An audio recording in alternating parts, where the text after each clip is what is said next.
नमस्कार। अब एक ऐसी खबर जो पाकिस्तान के क्रूर चेहरे को बेनकाब करती है, एक ऐसी आवाज जो भारत से मदद की गुहार लगा रही है। भारत बस हथियार दे दे, हम पाकिस्तान से आजादी ले लेंगे। ये शब्द किसी और के नहीं बल्कि बलूच नेताओं के हैं, जो पाकिस्तान के अत्याचारों से त्रस्त होकर अब भारत की ओर उम्मीद भरी नजरों से देख रहे हैं।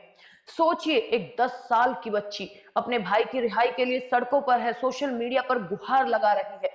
उसका भाई एमल बलूच क्रिकेटर बनने का सपना देखता था, लेकिन पाकिस्तानी सेना उसे मैदान से उठा ले गई। 1 महीना हो गया, कोई खबर नहीं। ये सिर्फ एक एमल की कहानी नहीं, ये बलूचिस्तान के लाखों लोगों की हकीकत है, जहां पाकिस्तानी सेना खुलेआम कत्लेआम कर रही है, लोगों को गायब कर रही है और मानवाधिकारों का उल्लंघन अपनी सारी हदें पार कर चुका है। बलूचिस्तान में पाकिस्तानी सेना की क्रूरता भयावह स्तर पर पहुंच गई। 26 मई की रात बलूचिस्तान के अवारन जिले के मलार माछी इलाके में पाकिस्तानी सैनिक संजर बलूच के घर में घुस गए। संजर की पत्नी दादी बलूच बताती है कि रात के करीब 1 बज रहे थे और पाकिस्तानी सेना ने मेरे घर पर दबिश दी। अंदर दाखिल होते ही अंधाधुंध फायरिंग शुरू कर दी। मेरी आंखों के सामने मेरे बेटे नई, एक बच्ची और मेरी बहन हुरी की जान ले ली। फायरिंग में दादी बलूच भी घायल हुई। अगले ही दिन सेना ने फिर उनके घर छापा मारा, उनके छोटे बेटे को भी जबरदस्ती उठा ले गई। इससे पहले 2015 में भी हवाई हमले में उनके परिवार के 7 लोग मारे गए थे। बलूच नेशनल मूवमेंट के महासचिव कमाल बलूच ने जर्नलिस्ट अब्दुल लतीफ बलूच और उनके परिवार के साथ हुई क्रूरता की कहानी सुनाई। 24 मई की सुबह करीब 3 बजे अब्दुल लतीफ के घर पर हथियारबंद लोगों ने दस्तक दी। उन्हें जगाया गया और अब उन्होंने जाने से इनकार किया तो गोली मारकर उनकी हत्या कर दी गई। आरोप पाकिस्तान आर्मी के समर्थन वाले ग्रुप पर लगा है। अब्दुल लतीफ दैनिक इंतिखाब न्यूज़पेपर में जर्नलिस्ट थे और बलूचों के मानवाधिकारों के उल्लंघन पर बेखौफ होकर रिपोर्टिंग करते थे। 2017 में उन्हें अगवा भी किया गया था। इस हत्या से ठीक पहले 28 फरवरी 2025 को उनके परिवार के 8 युवकों को पाकिस्तानी सेना जबरन उठा ले गई थी, जिनमें से उनके बेटे सैफ की डेड बॉडी बाद में मिली थी। 10 साल की फातिमा बलूच का एक मार्मिक वीडियो वायरल हुआ था। वो कह रही है, मैं बलूचिस्तान से प्यार करती हूँ, पाकिस्तान से नफरत करती हूँ, क्योंकि पाकिस्तानी सेना मेरे बलूच भाइयों को मार रही है और हमारे लोगों का अपहरण कर रही है। फातिमा अपने 17 वर्षीय भाई एमल बलूच की वापसी के लिए सोशल मीडिया पर मुहिम चला रही है।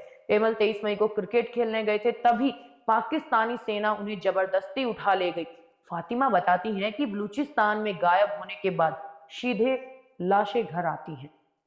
ये सिर्फ चंद कहानियां हैं, आंकड़े और भी भयावह हैं। बलूच नेशनल मूवमेंट के महासचिव कमाल बलूच का कहना है कि बलूचिस्तान में हर दिन 3 से 4 लोगों को आर्मी घर से जबरदस्ती उठा ले जाती है, जिनका फिर कभी पता नहीं लगता। कुछ समय बाद सिर्फ उनकी लाशें मिलती हैं, जिन पर यातनाओं के निशान होते हैं। मार्च अप्रैल 2025 के शुरुआती 4 महीनों में बलूचों की हत्या के करीब 51 मामले रिकॉर्ड किए गए और सभी में आरोप पाकिस्तानी सेना पर है। अप्रैल में 151 लोगों को जबरन घरों से उठाया गया और 23 लोगों की हत्या कर दी गई। कमाल के मुताबिक पिछले 1 हफ्ते में 24 लोग गायब हुए और 8 लोगों की हत्या कर दी गई। पाकिस्तानी सेना जिन लोगों को उठाती है, उनका पुलिस थानों में कोई रिकॉर्ड नहीं होता, उन्हें आर्मी कैंप में ले जाकर यातनाएं दी जाती हैं। बलूचिस्तान लिबरेशन फ्रंट के कमांडर चीफ डॉक्टर अल्लाह नजर बलूच ने पाकिस्तान सेना पर गंभीर आरोप लगाए। उन्होंने कहा कि पाकिस्तान आर्मी कर रही कत्लेआम दुनिया आईएसआई को आतंकी घोषित करे। डॉक्टर अल्लाह ने आगे कहा, पाकिस्तान को पंजाब स्टेट के लोग और सेना चला रही है। बलूच कौम अपनी आजादी की लड़ाई लड़ रही है और ये लड़ाई देखकर वो घबरा गई। आर्मी ने एक गलत नैरेटिव चलाया कि बलूच के लोग पंजाब के लोगों को मारते हैं, जबकि सेना यहाँ गरीब बलूचों को आए दिन मार रही है। ये पाकिस्तान बनाने वाले लियाकत अली को मार डाला, संविधान लाने वाले भुट्टो को फांसी पर चढ़ाकर मार डाला। उन्होंने पंजाब के लोगों और नेताओं को भी नहीं छोड़ा।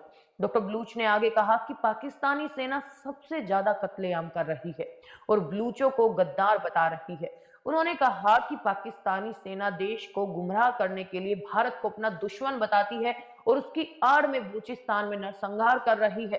डॉक्टर अल्लाह नजर बलूच पाकिस्तान की खुफिया एजेंसी आईएसआई पूरी दुनिया में आतंकवाद फैला रही है।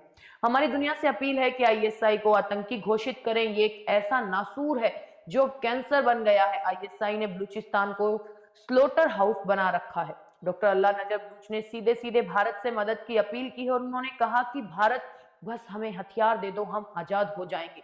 पाकिस्तान की आर्मी अपने लोगों को मरवाती है, फिर बलूचिस्तान के लोगों को आतंकवादियों के तौर पर बदनाम करती है। ये आर्मी गलत नैरेटिव चलाती है कि इंडिया और ईरान इनकी मदद कर रहे हैं। इंडिया और ईरान अगर हमारी मदद करते तो हम पहले ही आजाद हो जाते। इसलिए मेरी अपील है कि इंडिया और ईरान हमारी मदद करे। डॉक्टर अल्लाह नजर बलूच ने कहा कि भारत ने बांग्लादेश को आजाद कराते वक्त 1971 में पाकिस्तान आर्मी को हराया था। पाकिस्तान के 93,000 जवानों ने सरेंडर किया था। उनसे मिली 93,000 बंदूकें हमें 10-10 गोलियों के साथ दे दो, हम आजाद हो जाएंगे। हमें ना तो मिसाइल की जरूरत है, ना ही तोप की। हम उन हथियारों से ही इस आर्मी को हरा देंगे। बलूचिस्तान की आजादी की लड़ाई लड़ रहे संगठन अब पाकिस्तान सेना पर जवाबी हमले भी तेज कर रही है।